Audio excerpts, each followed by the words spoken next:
Growing up in the small town of Millbrook, our two-story house wasn't much to look at, but it was home. My parents, both teachers at the local school, made sure my sister Jane and I never went without, even if we weren't swimming in luxury. They had this way of stretching a teacher's salary to make everything work, and somehow, they always did. Jane was my big sister, my best friend, and everything I wasn't. While I preferred the quiet company of books and sketch pads, she was like a firecracker that lit up every room she entered. I can still picture us as kids, climbing the old oak tree in our backyard, making up wild stories about being explorers or royal princesses. Those were simpler times, before our paths started to diverge. As we grew older, the differences between us became more pronounced. Jane was everything I wasn't: outgoing, talented, and seemingly perfect in every way. She wrote poetry that made our English teacher cry, starred in every school play, and still found time to be a star player on the basketball team. Meanwhile, I was just there. The quiet one. The one who'd rather spend lunch break in the library with a book than in the cafeteria with crowds. Our parents never played favorites, at least not openly. They celebrated Jane's achievements with the same enthusiasm they showed for my decent grades and quiet accomplishments. But there was always this unspoken understanding that Jane was destined for greater things. When college acceptance letters started arriving, it wasn't a surprise that Jane got into Riverside University, one of the most prestigious schools in the state. I still remember the day she got her letter. Mom and Dad couldn't stop crying with joy. "Our baby's going to Riverside," Mom exclaimed, hugging Jane tight. "We always knew you were special." Dad was already on the phone, calling relatives. "Did you hear? Jane got into Riverside. Full academic scholarship." That was the beginning of the real divide between us. Not that we stopped loving each other, but life has a way of pulling people in different directions. Jane moved to the city, and I stayed behind, still in our childhood home, still trying to figure out who I was supposed to be. Little did I know then that our sisterly bond would be tested in ways I never could have imagined. That a single golden ring would shatter everything we'd built over the years, and force me to question everything I thought I knew about family, trust, and forgiveness. The phone calls home from Jane became a weekly ritual of success stories and achievements. Each time, I'd sit at the kitchen table, watching Mom's face light up as Jane shared her latest triumph at Riverside. "Did you hear?" Mom would gush to anyone who'd listen. Jane's research paper was published in the university's psychology journal. "She's only a sophomore." Dad would chime in, "And she's maintaining a 4.0 GPA while doing all this extra research. That's our girl." I spent those 2 years after high school working at the local diner, saving what I could for community college. When I finally enrolled at Millbrook Community College, my parents managed a smile and a "That's nice, dear." It wasn't Riverside, but it was something.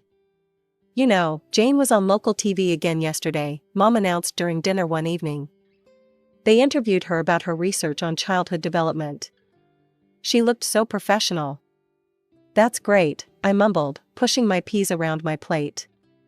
I worked hard at my studies, I really did. But somehow, getting a B+ in Introduction to Business didn't quite measure up to Jane's published papers and television appearances. My achievements were like candlelight next to her spotlight. After graduation, reality hit hard. While Jane was already establishing herself at Preston Medical Center as a rising star in their psychology department, I was dropping off resumes at local businesses with no callbacks. That's how I ended up working at Aunt Sarah's store as an assistant administrator. She took me on with that look of pity I was getting used to seeing. "It's just temporary," Aunt Sarah said, showing me around. "Until you find something more suitable for someone with a degree." Then came the news that changed everything. Jane called one Sunday evening, her voice bubbling with excitement. "Mom, Dad, I met someone," she squealed over speakerphone. "His name is Michael, and he's a lawyer at Blackwell and Associates. His family owns half the buildings downtown." I watched my parents exchange knowing looks of approval. Of course Jane would find someone as successful as she was. "He's taking me to Paris next month," Jane continued. His family has an apartment there, can you believe it? That's wonderful, sweetheart, Mom exclaimed, while Dad beamed with pride. I sat there, in my old sweatpants, still living in my childhood bedroom, making minimum wage at my aunt's store. The contrast couldn't have been starker. Jane, the successful psychologist dating a wealthy lawyer, and me, the underachieving sister who couldn't seem to get her life started. When do we get to meet him? Mom asked eagerly. Soon. He's taking me to that new French restaurant this weekend, but maybe next week we could come for dinner? I excused myself from the kitchen before they could see the tears welling up in my eyes. It wasn't that I wasn't happy for Jane, I was. But each of her successes somehow felt like they were highlighting my failures. Every step forward she took seemed to push me 2 steps back in comparison. Holidays became a showcase of Jane's exciting life. She'd sweep into our parents' house like a celebrity, bringing stories of important clients, breakthrough therapy sessions, and glamorous dates with Michael. And then the CEO himself thanked me in front of the entire board, she'd say over Thanksgiving dinner, while I quietly passed the mashed potatoes. Tell them about that conference in Boston, honey, Mom would prompt, beaming with pride. I'd sit there in my work clothes from the store, still living in my childhood bedroom, because minimum wage doesn't get you your own apartment in this economy. Even my aunt's employee discount couldn't help me save enough to move out. Then came the announcement we all knew was coming. It was during Christmas dinner when Jane stood up, Michael beside her, both grinning ear to ear. We're getting married, she squealed, extending her left hand to reveal a stunning gold ring with a diamond that caught every light in the room. It's been in my family for generations, Michael explained proudly. My great-grandfather gave it to my great-grandmother in 1925. Mom burst into tears of joy, Dad opened his best bottle of wine, and I forced a smile while something heavy settled in my stomach. The next few months were a whirlwind of wedding preparations. Jane was at the house constantly, turning our modest home into wedding planning central. Every surface seemed covered with bridal magazines, color swatches, and guest lists. One Saturday in early spring, I had a rare day off. I was sprawled on my bed with my worn copy of Pride and Prejudice when I heard Jane and Mom in the garden below my window. These roses will look perfect for the reception, Jane was saying. We should plant more along this fence. Careful with your ring, sweetie, Mom cautioned. Those thorns can catch on anything. You're right, Jane replied. This glove keeps catching on it. I'll just put it here on the bench for now. I returned to my book, half listening to their chatter about flower arrangements and table settings. The afternoon sun was warm through my window, and I was just getting to my favorite part when I heard Mom's voice. We should get more fertilizer if we're planting all these new roses. Let's run to the garden center. Good idea, Jane agreed. Chris, we're going to the store. Be back soon. I mumbled an acknowledgement, too engrossed in my book to really pay attention. The house fell quiet except for the distant sound of birds in the garden. When they returned, the peace was shattered by Jane's panicked voice. Mom, the ring. It's gone. I looked up from my book at the commotion. Through my window, I could see Jane and Mom frantically searching around the wooden bench, pushing aside gardening tools and flower pots. It was right here. Jane's voice was getting higher with panic. I put it right here on the bench. Don't worry, honey, we'll find it, Mom assured her, but I could hear the worry in her voice. It has to be here somewhere. They searched until the sun started to set, combing through every inch of the garden, but the ring was nowhere to be found. That's when I first saw it in their eyes when they looked up at my window, that flicker of suspicion that would soon grow into something much darker. With shaking hands, Jane dialed Michael's number. I could hear his voice through the phone from across the room, growing louder with each word. What do you mean you lost it? His voice boomed through the speaker. That ring has been in my family for 4 generations. My great-grandmother wore that ring through 2 world wars. I'm so sorry, Jane sobbed. We'll find it, I promise. You'd better find it. The violence in his voice made me flinch. I don't care what it takes. That ring is irreplaceable. After she hung up, Jane turned to me, her face twisted with an expression I'd never seen before. "You took it, didn't you?" "What?" I felt like I'd been slapped. "Jane, I was in my room the whole time." "Exactly. You were the only one here." She was screaming now, mascara running down her cheeks. "You've always been jealous of me." Mom stepped forward, her face hard. "Christina, if you took the ring, you need to return it right now." "I didn't take anything." My voice cracked. "I swear." "Then you won't mind if we search your room," Dad said, already heading for the stairs. I followed them up to my bedroom, watching helplessly as they tore it apart. They rifled through my drawers, emptied my jewelry box, flipped my mattress, and dumped out my purse. Books scattered across the floor, clothes were strewn everywhere, and even my private diary was read page by page. "It has to be here somewhere," Jane muttered, throwing my sweaters onto the floor. Hours of searching turned into days, then a week. Each day, the accusations grew worse. "Just admit it," Jane cornered me in the kitchen one morning. "We all know you took it because you're jealous. You can't stand that I'm getting married while you can't even get a date." "Jane, please. Look at you," she spat. 27 years old, living with Mom and Dad, working a pathetic job that Aunt Sarah gave you out of pity. You're a loser, Christina, and you couldn't stand to see me happy." Mom stood in the doorway, arms crossed. "We're going to call the police if you don't return it." "Go ahead," I shouted back, finally breaking. "Call them. I have nothing to hide because I didn't take your precious ring." Each word was like a knife, cutting deeper than the last. The worst part wasn't the accusations or the threats, it was the look in their eyes. The absolute certainty that I was guilty, that I was capable of betraying my own sister out of jealousy and spite. Word spreads fast in a small town. Within days, my parents' version of events had reached every corner of Millbrook. At the grocery store, former neighbors avoided my gaze. At church, people who'd known me since childhood suddenly found reasons to sit in different pews. I was restocking shelves at my aunt's store when I heard her voice behind me. "Christina," Aunt Sarah's tone made me freeze. "We need to talk." In her small office, she didn't even offer me a seat. "Your mother called me this morning." "Aunt Sarah, please." She held up her hand. "I took a chance on you when no one else would. And this is how you repay me? By stealing your sister's engagement ring?" "I didn't." "Clean out your locker and turn in your keys." Her voice was ice. "I won't have a thief working in my store." The walk home felt like a death march. Maybe Mom and Dad would finally see how this was destroying my life. Maybe they'd realize I would never do this. I found them in the kitchen.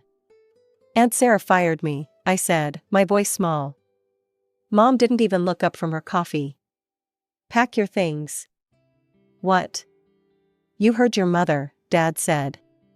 "We want you out by tomorrow morning." The room started spinning. "You're kicking me out? Where am I supposed to go?" "Maybe you should have thought about that before you stole from your sister." Mom finally looked at me, her eyes harder than I'd ever seen them. "You brought shame to this family, Christina. I can't even look at my friends in the face anymore." "I'm your daughter," I whispered. "No daughter of mine would do what you've done." Her words cut like glass. "You have until morning." I stumbled upstairs in a daze, pulling my old gym bag from the closet. How do you pack up a life in one bag? Which pieces of yourself do you choose to take? Clothes went in first, enough for a week, maybe 2. One pair of sensible shoes. My laptop, wrapped in a sweater. Then came the harder choices. The books that had been my friends when I had none: Pride and Prejudice, Jane Eyre, Little Women. Stories of other women who had to find their way in a hostile world. Through it all, I couldn't stop crying. These walls had heard my first words, seen my first steps. This room had been my refuge through every storm of my life.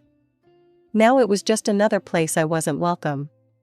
My phone buzzed with messages from old friends. "I can't believe you would do this," and "How could you?" and "Don't contact me again." Sitting on my stripped bed, surrounded by the remnants of my life, I realized there was nothing left for me in Millbrook. Every bridge was burned, every door closed. Whatever I was going to become, it wouldn't be here. I had to leave. Not just this house, but this town, these memories, this life that had become a prison of accusations and distrust. Somewhere out there, I had to believe, was a place where I could start over. Where no one knew me as the sister who stole the ring, the daughter who betrayed her family, the girl who wasn't good enough. At 3 a.m., while staring at my phone's dwindling contact list, I remembered Rachel. We'd been close in college, before life pulled us in different directions. My fingers shook as I dialed her number, praying she still used it. "Chris?" Her voice was groggy with sleep. "What's wrong?" The whole story poured out of me between sobs. When I finished, there was a long pause. "I have a spare room," she said finally. "I'm in Portland now. It's not much, but it's yours if you want it." I checked my bank account, $342.17. Just enough for a one-way bus ticket to Oregon and maybe a meal or two. "When can you come?" Rachel asked. "Tomorrow," I whispered. "I have to leave tomorrow." The bus ride took 2 days. I spent most of it staring out the window, watching the familiar landscapes of my life fade into unknown territory. My gym bag sat on my lap like a life preserver, everything I now owned contained in one small space. Rachel was waiting at the station, just like she promised. She hugged me without hesitation, and for the first time in weeks, I felt human again. "The store where I work is hiring," she said as we drove to her apartment. "It's just retail, but it's something." I started the next day. The store manager took one look at my business degree and my desperate eyes and handed me a name tag. "You start on Register 3. I threw myself into the work like it was a lifeline. Every shift, every sale, every minute was 1 minute further from Millbrook and the wreckage I'd left behind. When other employees complained about long hours, I volunteered to stay longer. When they grumbled about difficult customers, I took them on with a smile. 3 months in, they made me a floor supervisor. 2 months after that, assistant manager. By the 8-month mark, I was managing my own department. "You're different from most people we promote," my district manager said during my review. "You have hunger." He was right. I was hungry, not just for success, but for vindication, for proof that I could be more than what my family thought I was. The day I signed the lease on my own apartment was the day I finally felt free. It was small, just a studio with a kitchenette, but it was mine. No one could tell me to leave, no one could search through my things, no one could question my right to be there. I changed my phone number that same day. Deleted every social media account. Erased every digital footprint that could lead back to Millbrook. Rachel thought I was being extreme, but she didn't argue. "They're still your family," she said once, carefully. "No," I replied, unpacking boxes in my new place. "Family believes in you. Family stands by you." They stopped being my family the day they chose not to believe me. At night, in my new bed, in my new life, I sometimes wondered about them. Was Jane married now? Did Mom still garden? Did Dad still read the paper every morning at the kitchen table? But wondering was dangerous. Wondering led to doubting, and doubting led to that dark place where I questioned everything, including myself. So I focused on work, on building something new, on becoming someone who couldn't be dismissed or discarded. Someone who didn't need anyone else's approval or belief. Someone who could survive being erased from her own family's story. Despite my best efforts to move forward, there were nights when curiosity got the better of me. On those nights, I'd ask Rachel to check Jane's social media accounts from her phone. "She got married," Rachel told me one evening, scrolling through photos. "Big white dress, church wedding. Your parents look happy in the pictures." I nodded, pretending the information didn't cut like a knife. A year later, "She's pregnant," Rachel reported, showing me a photo of Jane cradling her belly, Michael's hand protectively placed over hers. She looked radiant. For years passed this way, me building my new life in Portland while getting occasional glimpses of my old one through Rachel's phone screen.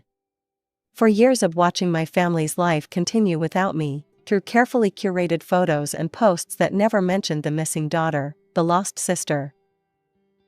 Then came the call that changed everything. "Chris." Rachel's voice was breathless. "You need to see this." She sent me a screenshot of Jane's latest post. "To my sister Christina, I'm sorry. I was wrong. If anyone knows where she is, please help me find her. I need to make this right. Please share this post. Help me find my sister." I stared at the words until they blurred. "It's probably some kind of trick," I said finally. "I don't think so," Rachel replied softly. "Look at the comments. Your parents are there too, begging you to contact them." My hands shook as I read their comments. "Mom, please come home, sweetheart. We need to talk to you. Dad, we made a terrible mistake. Please give us a chance." After 4 years of silence, their words seemed surreal. But something in their desperation felt genuine. I called the old house number, half expecting it to be disconnected. Mom answered on the first ring. "Hello?" Her voice hadn't changed. "It's me," I said quietly. The sharp intake of breath, then, "Christina? Oh God, Christina." I could hear her crying, calling for Dad. Their voices tumbled over each other. "Please come home. We need to see you. There's something you need to know." "I can come next weekend," I heard myself say.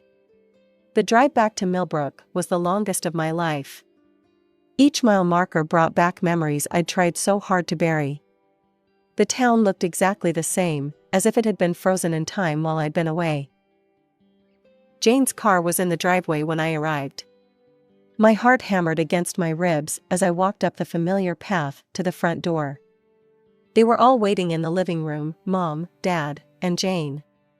4 years had changed them too. Mom's hair was grayer, Dad looked smaller somehow, and Jane was holding a sleeping baby about 4 years old on her lap. "We found it," Mom said, her voice breaking. "The ring. We found it." Dad stepped forward. "We were replanting the roses last week, and there it was, tangled in the roots." "Right where?" "Right where I knocked it off the bench that day," Jane finished, tears streaming down her face. "The ring fell, and then we covered it with soil while planting. It's been there all this time, growing deeper with the roses." The revelation broke something in all of us. Suddenly, the living room was filled with raw, uncontrolled sobbing. Mom collapsed into Dad's arms, her whole body shaking. Dad's quiet composure finally cracked as tears streamed down his weathered face. Jane sank to her knees, her cries waking her sleeping son. And I, after 4 years of holding everything inside, of being strong, of surviving, I finally let go. The tears came in waves, years of pain and loneliness pouring out in gut-wrenching sobs. "I'm so sorry, Chris," Jane choked out between gasps. "I was horrible to you. Cruel. Unforgivable. I let my fear and Michael's anger cloud my judgment. I chose to believe the worst about my own sister." Mom reached for my hand, but stopped short, uncertain. "We failed you as parents," she whispered through her tears. "We should have believed in you, protected you. Instead, we..." She couldn't finish. "Please," Jane pleaded, "tell us how to make this right. I'll do anything. We all will." I looked at them, these people who had once been my whole world, then my worst nightmare, and now I wasn't sure what they were. "I can't just pretend the last 4 years didn't happen," I said finally, wiping my eyes. "You didn't just accuse me, you condemned me. Turned the whole town against me. Threw me out with nothing but a gym bag and no place to go. What if..." Mom hesitated, then continued, "What if we saw someone? A family therapist? Someone who could help us rebuild what we broke." "Once a month," Dad added quickly, his voice still thick with emotion. "As long as it takes." I looked at the little boy on the couch, my nephew, I realized with a start. He had Jane's nose and Michael's dark hair. 4 years of his life had passed without an aunt. "I'm not moving back to Millbrook," I said firmly. "I have a life in Portland now. A good job. Friends who stood by me when no one else would." "We understand," Jane said. "We don't deserve to have you back in our lives. But if you're willing to try, even a little." It took 3 months before I agreed to my first holiday visit, Thanksgiving. I brought Rachel with me for support. The dinner was awkward, full of careful conversations and avoided topics, but it was a start. Dr. Martinez, our family therapist, helps us navigate the harder conversations. In her office, we talk about trust and betrayal, about the weight of expectations and the poison of assumptions. Sometimes we leave her sessions angry or hurt, old wounds reopened. But slowly, carefully, we're learning to hear each other. Jane's son, my nephew Tommy, is the easiest part. 4-year-olds don't carry grudges or remember family sins. To him, I'm just Aunt Chris, who brings him books from Portland and teaches him to draw. His innocent love is like a bridge between who we were and who we might become. The roses still bloom in Mom's garden, including the ones that grew around that ring for 4 years. Sometimes I look at them and think about how truth, like a ring in the earth, can get buried under layers of assumptions and accusations. But truth, like those roses, finds its way to the surface eventually. I'm not the same person who left Millbrook with a gym bag and a broken heart. They're not the same people who cast me out. We're all learning that healing, like gardening, takes time, patience, and constant care. Some days are harder than others, but we keep trying.